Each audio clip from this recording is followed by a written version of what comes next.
Hello learners, welcome to my YouTube channel TechXom. In this video, we will learn how Scrum planning is done. So please like and subscribe my YouTube channel so I can prepare some more valuable videos for you. Let's start the Scrum planning. Once you complete this video, you will be able to describe the planning layers of the planning onion, explain what product roadmaps are and how releases support product roadmaps, explain how sprint planning is done and what the objectives are, and describe how the various levels of planning are interconnected and support each other.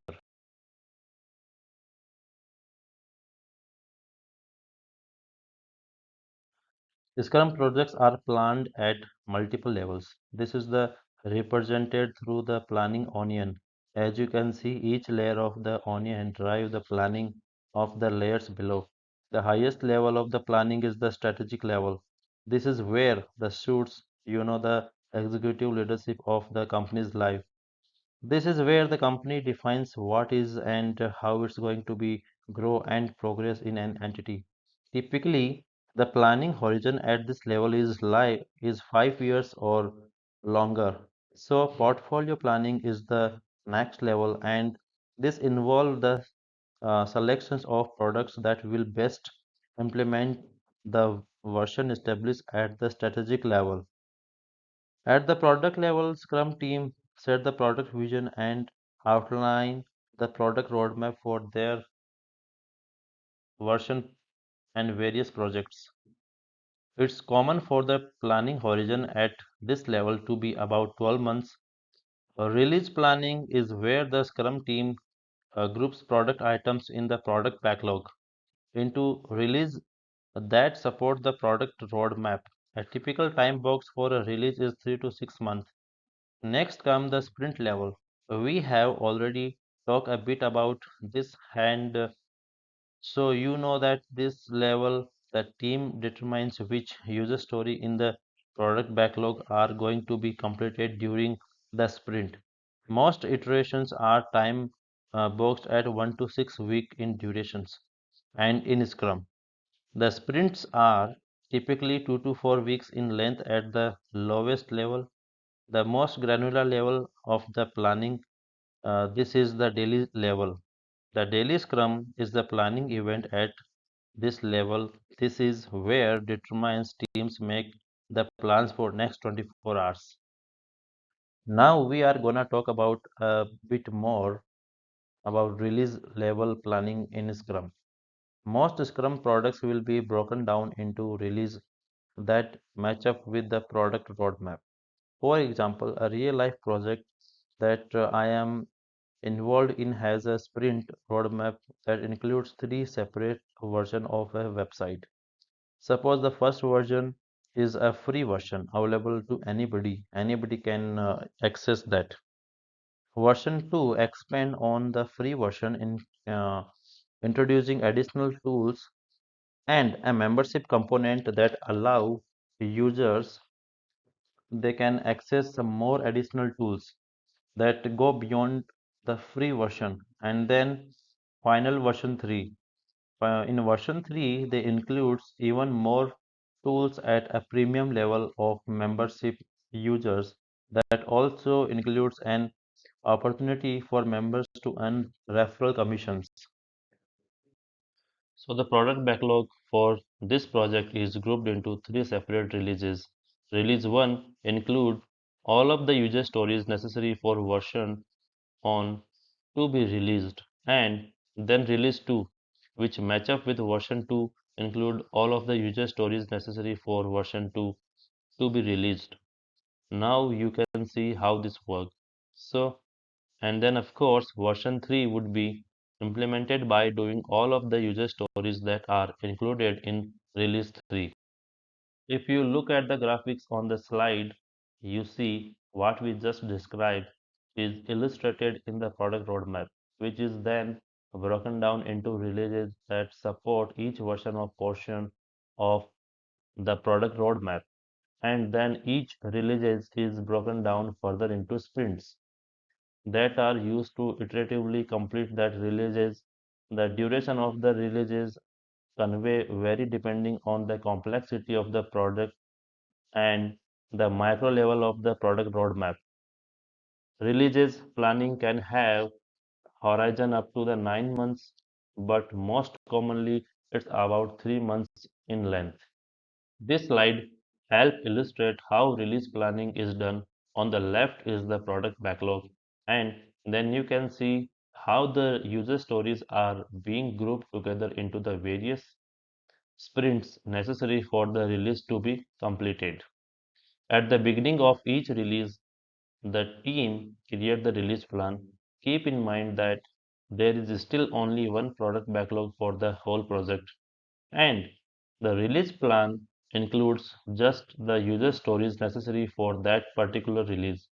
The release plan consists of a release goal, a release target date, and prioritized list of user stories. The Scrum project support the vision and goal of portfolio and can extend it for years. This is made possible through themes and epics, releases, sprint, and user stories. Themes and epics are used to support long-term vision and portfolio or product roadmap. Releases are used to support product roadmap. Sprint used to support releases, and user stories make up the context of an individual sprint. In Scrum projects, small projects, you would expect to see maybe 3 to 6 sprint with an overall duration of 6 to 12 weeks. There will be one Scrum team, and the primary planning focus is going to be on releases and sprints. Now, with the larger projects, you would expect to see more than 6 sprint and iterations that would go beyond 6 months. Likely, there will be multiple Scrum team working on those larger enterprise projects, and the planning might be grouped a bit differently and address business areas and capabilities necessary for the product and then flowing down into features and user stories. Here we are reminded how releases are supported by sprints. Keep in mind that if the project is an enterprise size project, that portion of the releases could be done by separated Scrum teams.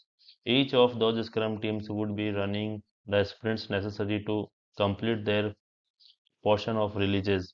And then the work of the various Scrum teams is coordinated by what we call the Scrum of Scrum meeting. The Scrum of Scrum is a meeting where one or two representatives from each team meet to coordinate the work of the various teams working on the releases.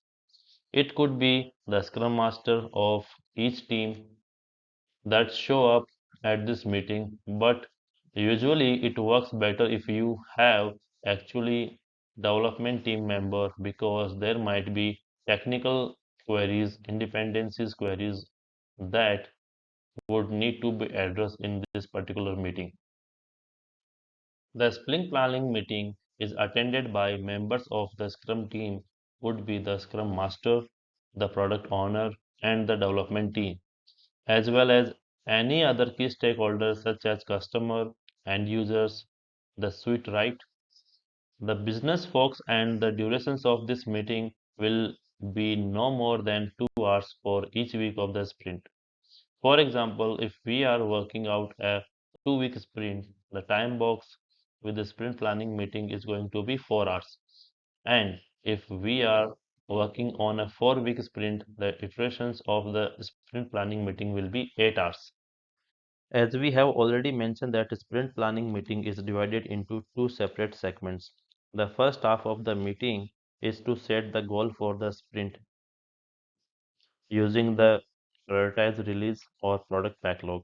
The development team, with the assistance of the product owner, select the item to be included in the sprint. User stories are added to the sprint backlog until the team can no longer commit to completing any more user stories for that particular sprint. When this process is completed, the team has its sprint backlog or the goal for the current sprint. During the second half of the meeting, the team decided how it's going to complete the user stories in the sprint backlog. This consists of disaggregations or breaking down each of the user stories into individual tasks and making a micro level plan for who's going to do what and when and how long that's going to take. This planning effort will result in a task list and planning that will be used by the team during the execution portions of the sprint. So the sprint planning meeting is broken into two separate halves. Before we can do sprint planning, we need to have a few things. We need to have the prioritized product backlog or could be the release backlog. If we have broken the product backlog into releases, we will need to know what the team's velocity is, right? That's the team's capacity based on the past performance. Other things that might need to be considered include business conditions, technology, stability, and the current status of the product. The team then reviewing considerations and organizations resulting in the sprint goal. That's the sprint backlog, and then the sprint plan, which is the activity level version of the user stories. In this slide, we can see on the left in the sprint planning, we start with the prioritized product backlog. Then user stories are selected during the sprint planning meeting to be included in the sprint backlog. After that, those user stories are then broken down into tasks and then the development part of the sprint begin. This is what a simple task board or Kanban board look like. Notice there are a number of columns in this example. The column on the left in the prioritized product backlog, right? That the master list of the user stories of the releases or the project. The next column is the sprint backlog, which include the user stories to be completed during the current sprint. And then you can see those user stories have been broken down into individual tasks. After that, and when a task begin, it's moved into the column labeled started task. And then once the task has been completed, it's get moved into the column labeled with done. Now, understand a Kanban board or a task board can have much more micro details than just in this example. So far, we have seen how planning happened at different level and how everything is interconnected. Everything kind of hang together.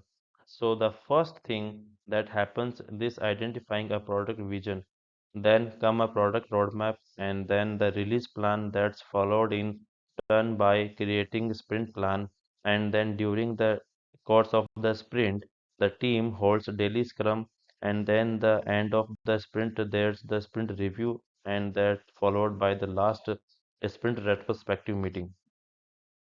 Let's review what we have covered in this lesson. We have covered planning layers of the planning onion and their functions. We have covered releases and product backlog, sprint and release details, sprint planning and sprint backlog we have covered in details. We have covered how user stories and task board look like, and then we have covered sprint tracking using a Kanban board or a task board. Hello learners, please like and subscribe my YouTube channel so I can prepare some more valuable videos for you. Thank you.